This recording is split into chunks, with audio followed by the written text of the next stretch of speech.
Hello everybody and welcome to Storm Raids, and today I'm going to be doing my May TBR.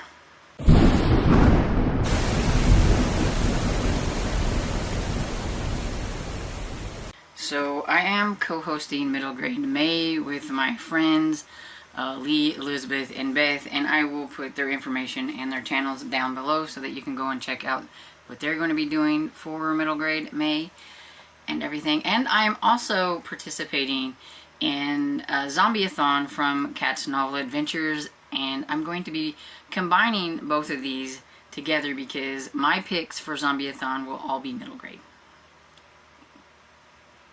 So each of us with middle grade May have our own like path. It's kind of a pick your path, choose your own adventure type of thing, and you can either choose to pick one of our paths, or you can do day trips and hop around on the other paths, whatever you choose to do. And mine was kind of like the underground, kind of going spelunking and everything, because I like to read a lot of like mysteries and horror and adventure type books, and I felt that that kind of fit with what I like to read.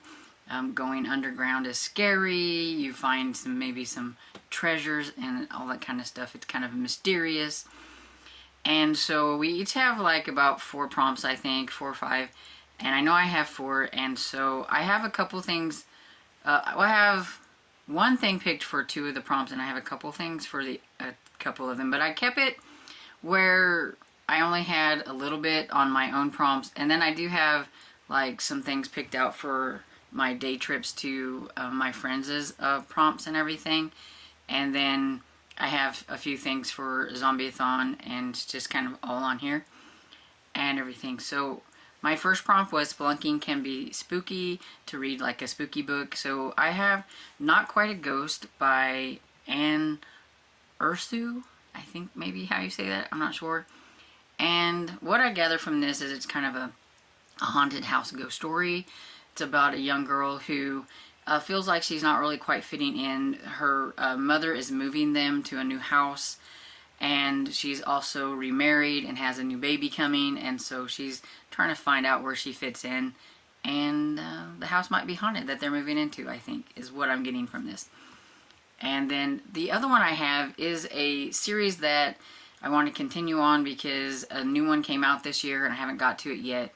And that's called Fright Bites by Jennifer Killick. It is the 5th book in the Deadwood series. And this is about a group of friends who seem to have some encounters with killer animals no matter where they're at. And so this one, it looks like it's going to have some like large rats in it and everything. We've had spiders, we've had bats, we've had some kind of monster from the deep.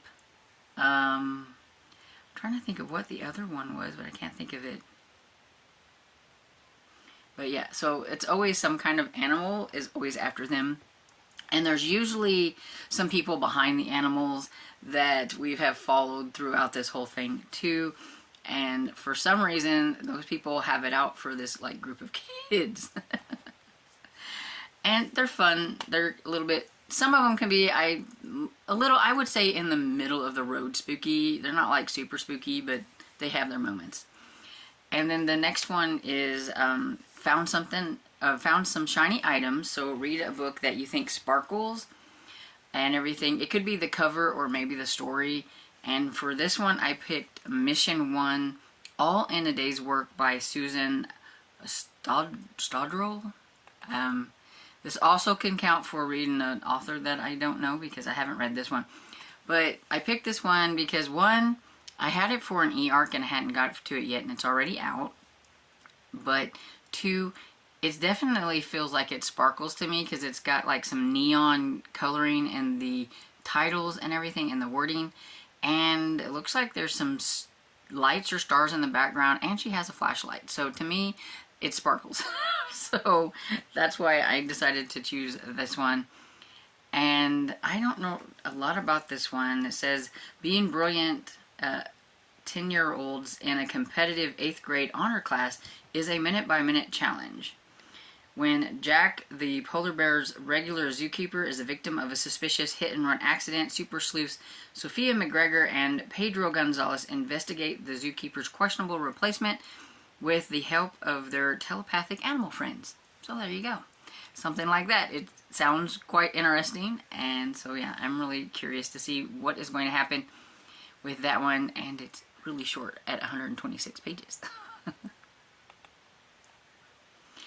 Then I have Finding Treasure, and that's to read a new to you author, and like I said, that one would work for that. And so would the Not Quite a Ghost if I need to double up on anything. But I have another book that I had for an e-arc and I never got to, and so I'm going to choose that one. This one is a little bit chunky. It's Spellbinders, The Not So Chosen One by Andrew Alcyon. I'm probably butchering the last name, but it's 432 pages. But I did find an audiobook for that, which is good because it came out in January, so yeah, I should have gotten to this one a while back. And I don't really know a whole lot about this one. It says, how far would you go to play the hero? One lonely 7th grader gets way more than he bargained for when he is swept into a fantasy quest of his gaming dreams in this magically illustrated series full of laughs, adventures, and twist. And so I guess I will find out, because I'm not going to read it anymore. I'm trying to make this video as short as possible, and so, and you know, I don't want to know a whole lot about everything that I'm going to be reading. And then for Exploring Deep into the Cave, continue with a series you recently started. I'm cheating a little bit. I haven't recently started this one because this is number 4 and I started it a couple years ago, I think. But I mean, it's kind of recent. But anyway, a new one just came out. It came out April 23rd, and I do like to try to keep up with Stuart Gibbs books, and so this is Charlie Thorne and the Royal Society. And so it's the 4th book in this series, and it's not necessarily my favorite series, but it's adventurous. Definitely, if you're wanting a book that has like some kind of adventure plus mystery and things. But Charlie Thorne is a genius. Charlie Thorne is fearless. She can do just about anything for being 12 years old, or 13, somewhere around there anyway. And in this one it says Charlie Thorne may have met her match, so I'm a little curious. But basically she has been working with like the CIA in conjunction with the fact that her, I think, half-brother or whatever works for the CIA. But like she stole like $40 million. You find that out in like the first one because a company stole her like thing that she made or something. They stole it and made all this kind of money. So she just stole her money back because she figured that they made all this money off of her thing, whatever it was she made, I can't remember, that she deserved the money, so she stole it. And so, you know, there's people looking for her, but also in one of them, she's really good at memorizing things and like keeping it and everything. So she has some information in her head that everybody wants. And I'm talking everybody, like not only our country, but other countries. So she has people after her all the time. And it's a little far-fetched, but like I said, it's kind of an adventure. She's kind of like a young Indiana Jones in a way and everything. So you kind of really got to suspend your disbelief and just kind of go along for the ride. And there's always some kind of mystery to be solved. And I don't know exactly what the one's going to be in here. Oh, I think, okay, so Isaac Newton. So there's a discovery of Isaac Newton's. Because she's done like, I think the first one was, oh, now I forgot. Einstein, I think.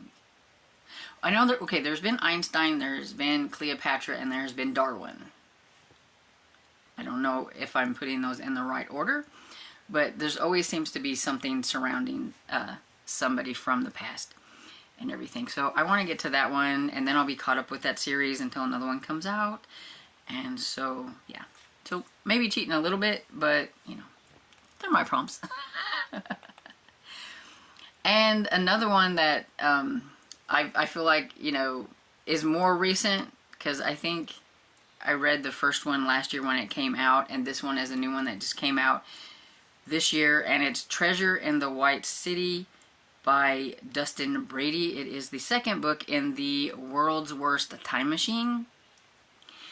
Now, I don't know what's going on with this one, but I do know in the first one, the young man, I can't remember his name, he finds this, like, it's supposed to be like a time machine at like a garage sale, and he bought it for like a couple of bucks. And it turns out that it actually does do something, and there was some consequences with opening it up and everything. And I know at the end of the first one, it left you with kind of a little bit of a cliffhanger on like what might be happening in the second one. So I'm very curious, and I want to get to that one to see what happened. And so those are the ones that I've picked out for like my prompts. But then Lee has some prompts of her own, and so my day trip would be a short book.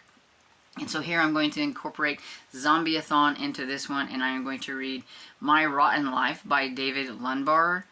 And I know this is a zombie book about a young, I think it's about a young man who, I don't know if he drinks something or whatever, but anyway, he turns out into a zombie, and so it's kind of like his life as a zombie trying to go to like middle grade school and things like that. I've actually read this one a long time ago, and I don't remember anything about it, and it was a series and I never continued, so I thought I would go ahead and give it a go again so that maybe I can go ahead and read the rest of the series.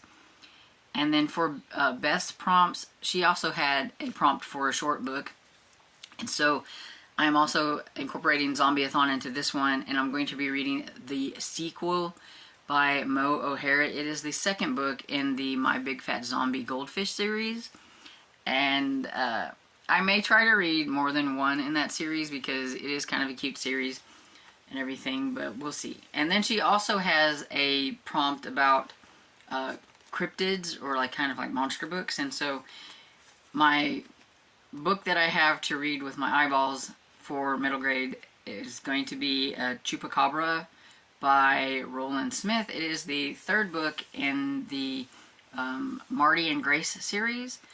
There are 4 books, so I'm trying to get it finished up and everything. And I mean, it's not too bad, and these are definitely more on the adventure side of cryptids and everything, but their uncle is a cryptozoologist, and he hunts for these rare animals and everything, and he got Marty and Grace with him, which is, I will say, because I don't want to spoil anything, but they're supposed to be his niece and nephew. You do find some things out about one of them eventually, and I don't want to say anything. But anyway, he takes them with him because he has to watch over them because their parents are missing, presumed dead, because they crashed, and they keep thinking that they're maybe still alive, but you don't really know throughout the whole thing so far. So I'm guessing maybe that'll wrap up in the end. But yeah, so this one's about the Chupacabra. And then for Elizabeth's prompts, I picked out read a series or a whole series if you feel like it. And I am going to incorporate Zombiethon into this one and read Last Kids on Earth and the Cosmic Beyond by Matt Brailer. This is the, I believe, 4th book in the Last Kids on Earth. And basically there was like this monster apocalypse and everything, and they are a small group of kids who are trying to survive and everything, and there has been on occasion zombies in it, so that's why I figured it would work for this and everything. And so hopefully it'll have zombies in this one, because I have no clue because I haven't read this one. They're very easy to read. There's a lot of really fun illustrations that makes it a really quick read and everything. But yeah, I do know there is one that is The Last Kids and the Zombie something, but I've read that one, and so I'm just hoping there's going to be zombies in this one. If not, oh well, I'm still reading it. And since it says like a whole series, I probably won't be reading like a whole series, but I thought maybe if I get ambitious, I could read more than one Last Kids on Earth book. We'll see. And then just books for Zombiethon. I picked out Plants vs. Zombies, Lawnmageddon by Paul Tobin.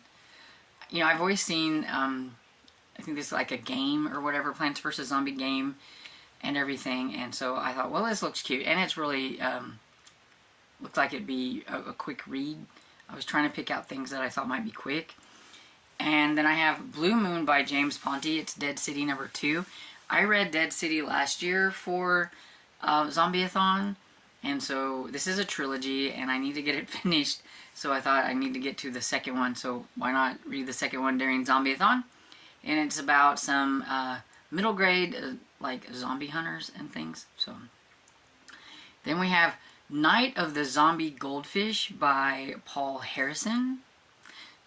Another goldfish zombie book. I mean, because why not, you know? And it looked cute. I know really nothing about it. I didn't really go into a whole lot of looking up on these. I just like, oh, that looks cute. I based on mainly the covers or whatever. And then I do have another one. This is an e-arc that I have, and the book comes out in May, and so it's another eyeball reading book. But this is Zombie Season Dead in the Water by Justin Weinberger. So it's the second book in the Zombie Season series. Read Zombie Season last year for Zombiethon, and so I thought it was fitting. And I thought it was really cool that it actually does come out in May, so that I could go ahead and read that one. And it's about, I can't remember exactly the reason for the zombies, but they like come out of the ground, like they go into the ground, they come out of the ground. It's real weird, and something to do with water. I may have to refresh my memory on the first book, but I do know there's some kids that are trying to survive, along with adults, where zombies at certain times of the year are really rampant around and everything, and water seems to keep them away, which is kind of weird. So that's why Dead in the Water. So we'll see what happens with that one. And so that's pretty much the middle grade books that I have choices on. Now, will I probably be reading all of these? Probably not. Will I add something different? Probably. Whenever I watch somebody else's middle grade TBR for this, I will probably be like, oh, that sounds good. Oh, like that reminds me, like I can also put in a City Spies book by James Ponte in here too, because I need to get to the second book in that series, and that works really well for Lee's prompts because she's doing pretty much mostly all City Spy for hers and everything. So there is that one and everything. But other things, do I have it here? I'm going to continue on with reading Shadow of Night. I'm reading Discovery of Witches this month in April, and so I want to read this one in May. I am rereading these to get ready for the new book that comes out in July.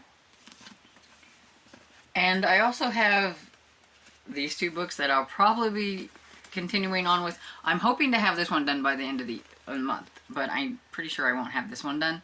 So if this one is finished by the end of the month, then I'll just be continuing working on this one.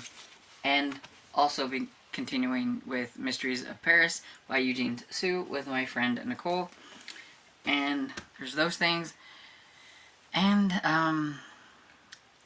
there will be something picked out for me and my friend to buddy read. Barb, we always buddy read something, and we have plenty of options. We just don't know exactly what we're going to read, so I don't really have it to say what it's going to be, but it will be something. And yeah, I think that's everything. I know there's more readathons in May than just these two. I just don't know what they are.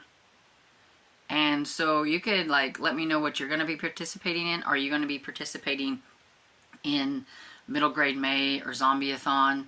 Or maybe there's something else you're going to be participating in. Let me know what it is down below. I always like to know what's going on. Yeah, a lot of times I don't find out these things until people start putting their TBRs up, and I start looking at TBRs and everything. And let me know if you've read any of the books that I mentioned, or maybe I gave you some ideas of something to read. So like I said, just let me know some things that you might read if you're going to be participating in middle grade May. And I hope you enjoyed this video, and if you did, please give it a thumbs up and subscribe, and I will see you all in the next video. Bye!